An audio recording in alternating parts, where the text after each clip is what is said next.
Yung $100 million na private jet ni Donald Trump, may mga paandar na nakakabaliw at malamang ito na ang pinakasosyal na eroplano sa buong mundo. Pero teka, may mga mansyon din siyang milyon-milyon ng halaga na may mga secret tunnel, isang $30 million na yate at kung ano-ano pa, pero unahin muna natin itong custom-made na gintong motorsiklo ni Trump. Naisipan lang naman ng mga taga-show na American Chopper na sorpresahin siya. Binigyan siya nitong obra maestrang gawa sa 24 karat na ginto. Kahit hindi naman talaga biker si Trump, ginagamit lang niya tong halimaw na to para magyabang. Dati, nakadisplay to sa red carpet sa Trump Tower, pero ngayon nakatambak na lang sa hotel niya sa Miami. At dahil sikat na sikat siya, hindi niya na kinailangang bilhin to, binigay lang sa kanya ng libre. Sa dami ba naman ng ginto niyan, siguradong aabot yan ng at least $50,000, pero barya lang yan kay Trump, tol. Mas malaki pa dyan ang presyo ng relo niya. Yung isang Rolex Day Date na ginto pa lang, $15,000 na. Mayroon din siyang kaparehong relo ni Drake at ng yumaong Queen of England, isang Patek Philippe Ellipse na nagkakahalagang $24,000. Pero ang pinakamahal niyang relo ay ang Rolex Ice Blue Platinum. Regalo lang naman ng iisang Stevie Duet. Presidential watch para sa presidente. Wow, ang ganda. Hindi mo basta-basta mabibili sa tindahan ang relong to at custom ordered pa. Kaya ang halaga, $109,000.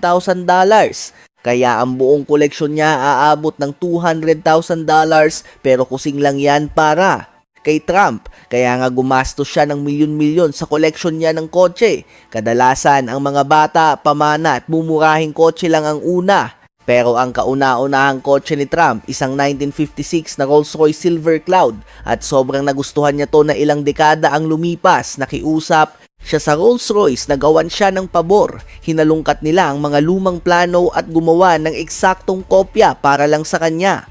Nakakagulat, $35,000 lang ang ginastos niya. Pero alam nyo naman si Donald, hindi pwedeng makitang nagmamaneho ng mumurahing sasakyan ngayon. Kailangan niya mag-upgrade sa isang $300,000 na Rolls-Royce Phantom. At kung nagtataka ka kung bakit ganun kamahal, isipin mo na lang na yung volume control ay gawa sa isang 100 taong gulang na bulalakaw. Pero tong susunod niyang kotse, hindi mo aakalain kasi kahit na ang mokong ay hindi naniniwala sa climate change, lahat ng yan, yung global warming na yan, kalokohan lang yan, kalokohan. Ginagawa lang nilang industriya para kumita ng pera, okay? Bumili siya ng original na Tesla Roadster sa halagang $200,000. Sa bagay, isa to sa mga pinakamabilis na kotse sa mundo, kaya sino ba namang aayaw? Pero tulad ng ibang bilyonaryo, kailangan din ni Trump ng Lambo, kaya kumuha siya ng isang classic na 97 Diablo sa halagang $460,000. Nakamakailan lang ay nabenta sa auction sa record-breaking na presyong $1 million. Marami pa siyang ibang supercar pero ang pinakamahal niyang kotse ay ang Trump Limo. Nung naging presidente siya, hindi siya nagtipid sa seguridad. Kasi kung may sumubok na lumapit kay Trump sa limo niya, yung door handle, mismo, kukuryentehin sila. Itong limo na to, bomb-proof, bulletproof at kayang harangin kahit chemical attacks habang ingday tumatakbo. Pwede itong magbuga ng tear gas, smoke screen at madulas na kemikal para hindi siya masundan. At syempre, may mga shotgun, grenade launcher, lahat ng armas na maiisip mo nandyan. At hindi pa dyan nagtatapos, nilagyan niya pa ng ginto kung saan-saan. Kaya itong kotse o dapat bang sabihing tangke ay nagkakahalaga ng $1.5 million. Pero maghintay ka hanggang malaman mo kung magkano ang ginastos niya sa Empire State Building. Alam ng lahat kung gaano kasikat yan sa New York City, kaya ang lupet isipin na si Trump ang may-ari ng 50% niyan. Pero ang mas malupit, nakuha niya rin yan ng libre kasi yung may-ari, si Hideki Yokoy, hindi makontrol ang building kasi nakalis ito hanggang 2075. Kaya kinausap siya ni Trump. Sabi niya may alam siyang legal na paraan para tapusin ang lease. Ang kailangan niya lang ay 50%, pero puro satsat lang pala si Trump. Kahit sinubukan niyang idemanda para masira yung lease, bigo siya. Kaya binenta na lang niya ang parte niya sa halagang $28 million. Ang lupit, 'di ba? Legal na ng scam si Trump ng $28 million. At nung Nakuha na niya ang pera, nagwaldas siya ng milyon-milyon, hindi sa isang helicopter, hindi sa dalawa, kundi sa tatlo. At hindi pa iba-iba ang kinuha niya. Tatlong magkakaparehong helicopter ang binili ni Trump, yung Sikorsky 76. At syempre, puro ginto sa loob, custom na gold. Na carpet, seatbelt, armrest, door handle, obsessed talaga ang loko sa ginto. Pero bakit pa nga ba siya hahanap ng iba kung ang 76 ay isa na sa mga pinakamagagarang chopper na ginawa? Dahil dyan, gumasto si Trump ng $7 million bawat isa, kaya ang buong helicopter fleet niya nagkakahalaga ng $21 million. Kadalasan, ginagamit niya yan mula New York hanggang DC, pero minsan lumilipad siya papunta sa $3 million na yate niya. Yung Trump Princess sobrang lawak para makapag-landing ng helicopter. Mayroon din itong 4 na iba't ibang patio na pwedeng tambayan. Dinedesign ng sikat na Italian designer na si Luigi Sturcio. Itong yate na to ay parang isang obrang sining na lumulutang sa tubig. Pero para mas ma-appreciate mo, kailangan mong makita ang loob. Ang mga pader ay gawa sa mamahaling materyales tulad ng chamois leather at bird's eye maple. Sobrang hirap ko, hindi ko nga alam kung ano yon, pero ang mga banyo gawa sa inukit na onyx na may ginto. Kung saan-saan, may 11 kwarto to at 4 na elevator, at yung isa nasa loob pa ng master bedroom niya. May sariling sauna si Tol sa banyo niya at may isa pa sa private deck niya. Yung sun deck may sariling bar at pool na protektado ng tati seps. Bulletproof na salamin, at kung sakaling mabaril pa rin siya, may sariling ospital ang yate na may operating room. Pero ang pinaka nakakatawa sa lahat, ayaw pala ni Donald sa mga yate. Sabi niya, tuwing nasa yate siya, gusto na niyang bumaba agad. Gumastos ang tao ng gadat. 10-10 milyon para sa isang bagay na hindi naman niya gusto. Yan ang tunay na flex. Pero itong susunod na binili ni Trump, siguradong hindi flex, kasi sinira nito ang buhay ng maraming tao. Noong 2005, itinatag niya ang Trump University na dapat sana ay tutulong sa mga tao na matuto sa real estate. Sa Trump University, tinuturo namin ang tagumpay. Yun lang ang mahalaga. Tagumpay. Mangyayari yan sa inyo. Libre daw yung unang klase, pang-engganyo lang sa mga tao. Pagpasok mo, tsaka kanila bubulungan na bumili ng kurso na nagkakahalaga ng 10,000 hanggang 40,000 dolyar. Ang kaso, lahat ng klase sa kurso, puro common sense lang pala ang laman, tapos susubukan ka pa nilang bentahan ng mas mahal na kurso. Sa madaling salita, isa lang malaking racket, at kung parang narinig mo na yan, yan ay dahil matagal na yung ginagawa ng mga tao sa YouTube at TikTok. Si Trump pala talaga ang OG na peking guru matapos gastusin ng mga tao. Ang lahat ng pera nila sa mga walang kwentang kurso, wasak na wasak sila. Pero alam mo kung ano ang talagang may silbi at hindi uubos sa laman ng bangko mo? Ang pag-subscribe sa channel na to, libre lang naman. Buti na lang umeksena ang gobyerno ng Amerika at pinagbayad si Trump. Pinagmulta siya ng 25 milyon at pinilit na isauli ang bayad ng lahat ng estudyante. Grabe, no? Pero itong susunod, ipapakita ang medyo mabuting side ni Trump. Isa sa mga pinakasikat na ice rink sa buong mundo ay ang Woolman Ring sa New York City. Pero noong 1980, sobrang bulok na nito kaya ipinasara. Malaking abala to para sa lahat ng bumibisita na gustong mag-ice skate tuwing Pasko. Tradisyon na kasi to para sa libu-libong pamilya. Sa loob ng 7 taon, bigo silang ayusin ito ng maayos, kaya si Trump na ang pumasok sa eksena. Siya ang sumagip ng sitwasyon. Binili niya ang lease sa halagang 2.25 million at tinapos ang renovation sa loob lang ng 6 na buwan. Binuksan niya ulit para sa lahat. At kung iniisip mong ginawa niya lang yon para kumita, teka, bakit niya ipinamigay lahat ng tubo? Sinabi ni Trump sa mayor na lahat ng kikitain ng ring ay dodonate niya sa mga charity at pampublikong parke. O di ba ang ganda pakinggan? Pero syempre, kaya niya lang gawin yon kasi naglalangoy na siya sa pera. Sobrang yaman ko, ipapakita ko sa iyo mamaya.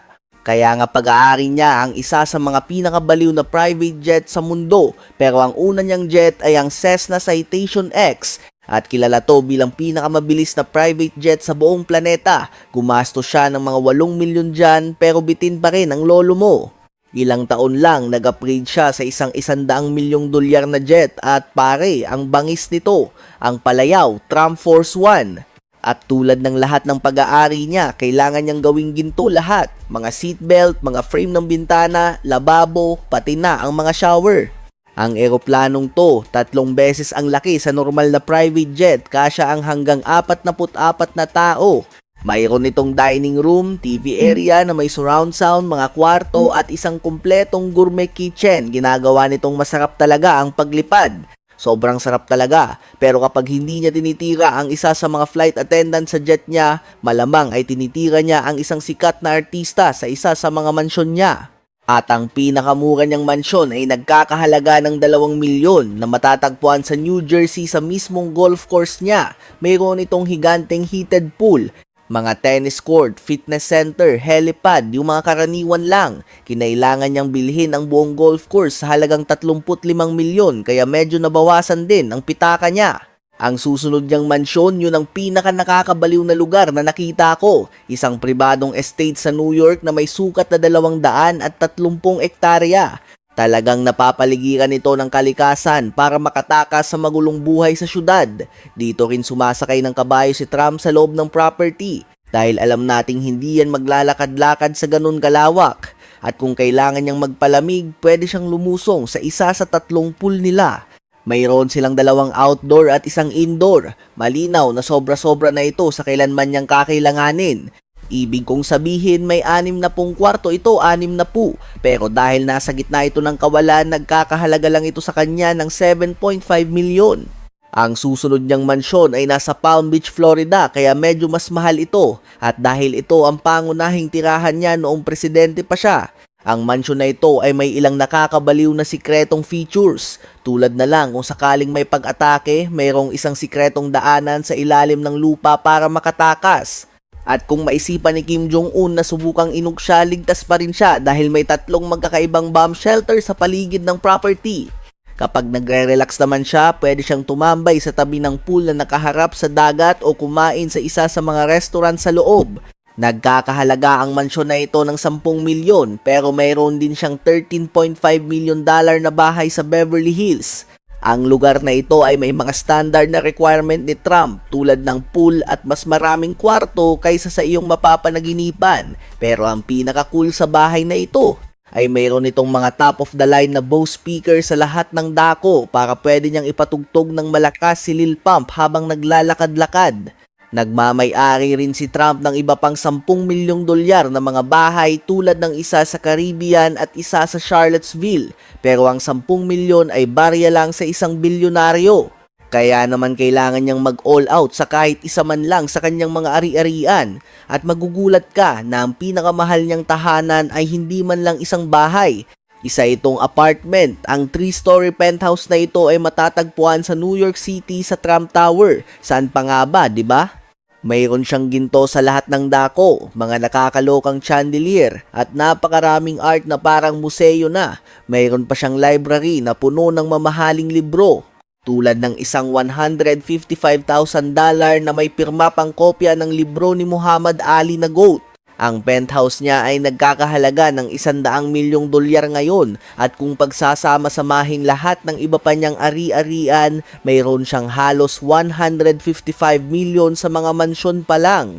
Normal lang sa isang bilyonaryo na magmay-ari ng sandamakmak na mansyon, pero ang isang bagay na hindi ko maintindihan ay kung bakit bumili si Trump ng isang buong karera. Baka narinig mo na ang sikat na karera ng bisikleta, ang Tour de France. At noong 1989, gustong ipakita ni Trump na mas magaling sa lahat ng bagay ang Amerika. Kaya nagpasya siyang lumikha ng Tour de Trump. Ang karera ay mula New York hanggang Jersey at ang mananalo ay makakatanggap ng 250,000. Para lang iset up ang event, gumastos si Trump ng 500,000 kaya ang kabuoang tseke ay 750,000. Pero naging isang masamang investment ito dahil huminto ang karera pagkatapos ng ilang taon. Sa huli, nagsimula siya ng isa pang karera pero sa pagkakataong ito, may namatay. May isang karera ng speedboat sa Florida na matagal lang tinitingnan ni Trump. Gusto niya itong bilhin at ilipat sa Atlantic City para ang mga manonood ay pumunta sa kanyang casino na katabi lang ng karera. Pero Kaso may isang malaking sablay. Dati kasi ginaganap yung karera sa isang lugar na kalmado ang tubig, pero nung inilipat to sa Atlantic City, kung saan dambuhala ang mga alon, para ka na ring nag-imbita ng trahedya. Sa kalagitnaan ng event, itong si Kevin Brown, humaharurot na sa kompetisyon ng 150 miles per hour nang bigla na lang boom, tostado, patay agad si Kevin. Siyempre, kinaltasan ng karera, parang masamang pangitain, di ba? Tapos, na-postpone pa yung event ng 4 na sunod-sunod na araw dahil sa sama ng panahon. Pero pakeba ni Trump, ang mga fans na nandun, inip na inip, kaya ang bagsak nila, nagsugal na lang sa kasino ni Trump. Ayon, kumita siya ng milyon-milyon at hindi to basta-bastang kasino ha. Ang tawag dito, Trump Taj Mahal, isa sa mga pinakamalaking kasino sa buong mundo. Kaya pala ito ang pinakamagastos na nabili ni Trump sa tanang buhay niya. Itong dambuhalang kasino ay hindi lang puro slot machine at lamesa ng blackjack. Meron niyang sandamakmak na nightclub para lunurin mo sa alak ang sama ng loob mo matapos mong ubusin ang buong ipon mo sa roulette. Pero kung sakaling manalo ka, may buong shopping mall sa loob baka masigurong masisipsip ni Trump ang pera mo sa ibang paraan. May spa, mga swimming pool at maraming sosyal na restaurant din. At kung talagang bored ka na at may natira ka pang kakarampot na pera, pwede kang dumiretso sa amusement park. Oo, ganoon kalaki yung lugar para magkasya ang mga higanting ride at mga laro. Kaya sa lahat ng yan, siguro naman gets mo na kung bakit umabot sa $1.2 billion ang presyo niyan.